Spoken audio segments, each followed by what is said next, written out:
In this video, we will discuss about some important questions regarding cardiology of medicine. So number one is subvalvular aortic stenosis is known to be associated with all of the following except.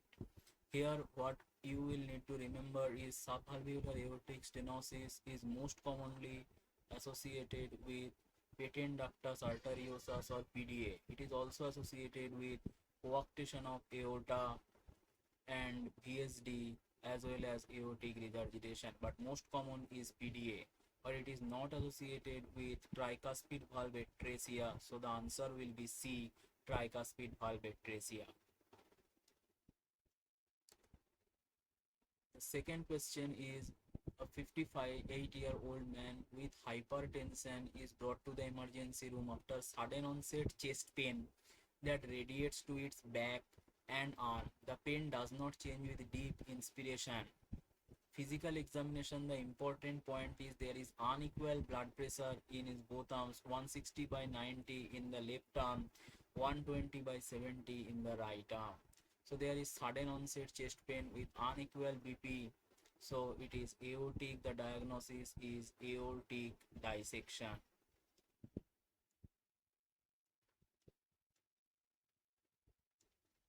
So in case of aortic dissection, the investigation of choice is trans-esophageal echocardiography, that is TEE. But TEE is not there in the option. So in the option, CT scan of chest is superior to TTE. So the option is CT scan of the chest is the right answer. But if TEE was in the option, the answer would have been TE. Next question, a 64-year-old male executive is evaluated in the clinic for follow-up of large anterior wall AMI. So this is a case of old MI. There is a history of MI, old MI 3 years ago. At the time he developed anterior Q wave. Okay, old MI, we know it is associated with Q waves. And his course was complicated by heart failure. On his ECG, there is anterior Q wave and persistent ST elevation. Since then, he has done well and has no symptoms of chest pain on exertion, shortness of breath or palpitation. He continues on his medication, which were aspirin, metoprolol and enalapril and atorva.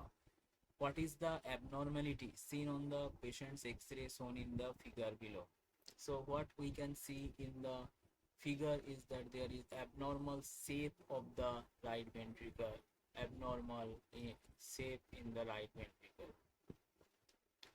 In the option, there is an option pericardial effusion. In pericardial effusion, there is increased cardiothoracic ratio, but there is no abnormal shape in pericardial effusion. So the answer will be left ventricular aneurysm. Here abnormal shape occurs, abnormal contour occurs, and it is also an important complication of old MI. Left ventricular aneurysm will be the answer. Next question is, all of the following are the features of Muscovich triad in pericardial effusion.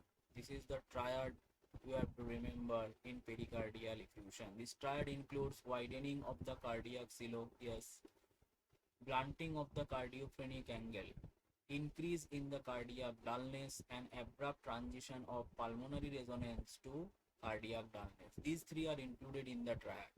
Blunting of the cardiophrenic angle on the right side, this is also known as hepatic angle.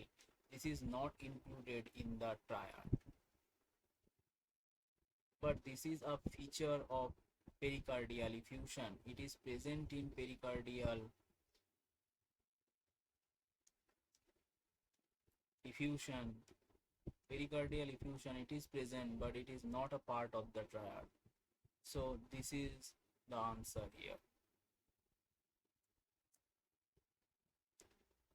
All of the following are seen in cardiac arrest except. So in cardiac arrest can occur due to ventricular fibrillation, ventricular tachycardia, that is pulseless VT.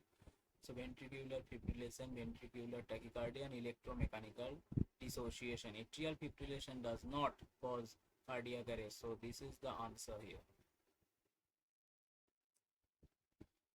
Move on to the next question. Dancing carotid is seen, we know it is seen in case of aortic regurgitation, but also it is seen in case of thyrotoxicosis. So thyrotoxicosis is the answer here. Exercise or stress ECG is absolutely contraindicated. There is a list of conditions where the stress ECG is absolutely contraindicated. This include symptomatic aortic stenosis, congestive heart failure which is uncontrollable, acute myocarditis. These are the conditions where this test is absolutely contraindicated. So here the option is aortic stenosis. This is the right answer. In stress ECG, what do we detect? We detect ST segment changes. ST segment changes on exercise. And the target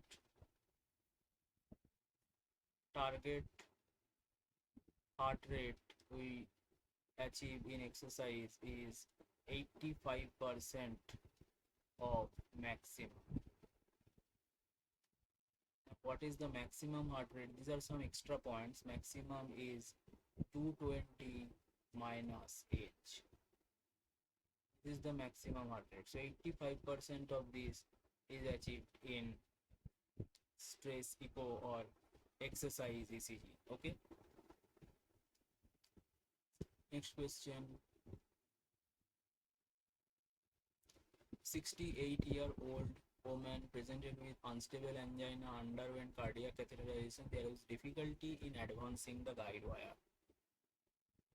Brachial angiogram revealed the following. So in the image, this is showing the classical string of beads appearance. String of beads appearance is showing. So this is fibromuscular dysplasia, characteristic of fibromuscular dysplasia. Fibromuscular dysplasia is a non-inflammatory and non-atherosclerotic condition. Non-atherosclerotic condition.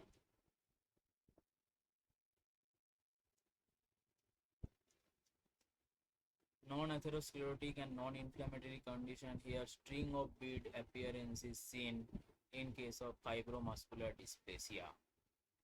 This can involve other arteries like renal arteries also. Next question is complete occlusion of the coronary artery is denoted by which score? In TIMI. TIMI means thrombolysis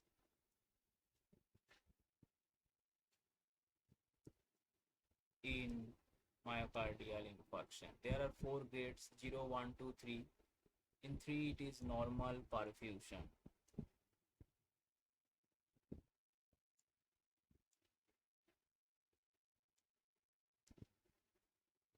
In 2 there is normal perfusion but it is delayed.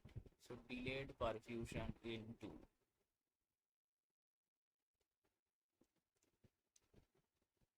In 1 it is no perfusion or perfusion is negative. Perfusion is negative in distal portions. And 0 is complete occlusion. Complete occlusion is 0. So the answer here will be 0. Moving on to the next question. What will you do in development of accelerated idioventricular rhythm in post-MI patients? Accelerated idioventricular rhythm develops in about 25% patients of MI. So here observation is the treatment, no treatment is needed. A patient presents with engorged neck veins, BP is 80/50, engorged neck veins, there is low BP. So So this is talking about Beck's triad. The third component is muffled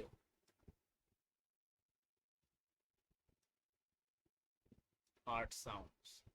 So this triad, Beck's triad, is the triad for cardiac tamponade.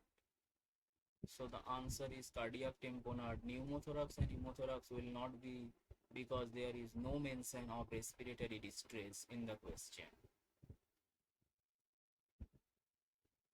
So this we have done before. Subvalvular aortic stenosis is not associated with tricuspid valve atresia.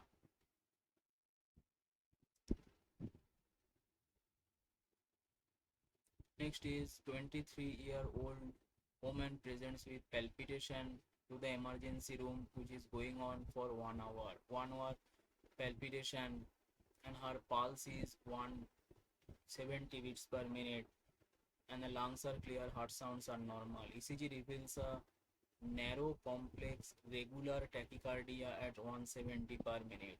So there is tachycardia associated with narrow QRS complex. So this is probably the diagnosis of paroxysmal supraventricular tachycardia or AV nodal reentrant tachycardia. So the treatment will be adenosine.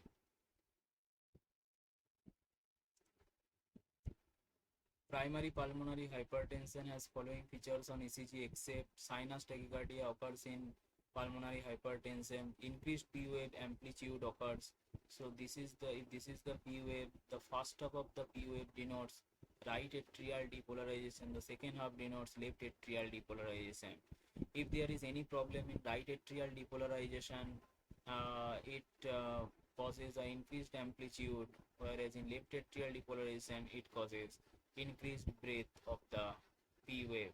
So increased amplitude of the P wave is known as P pulmonale. This is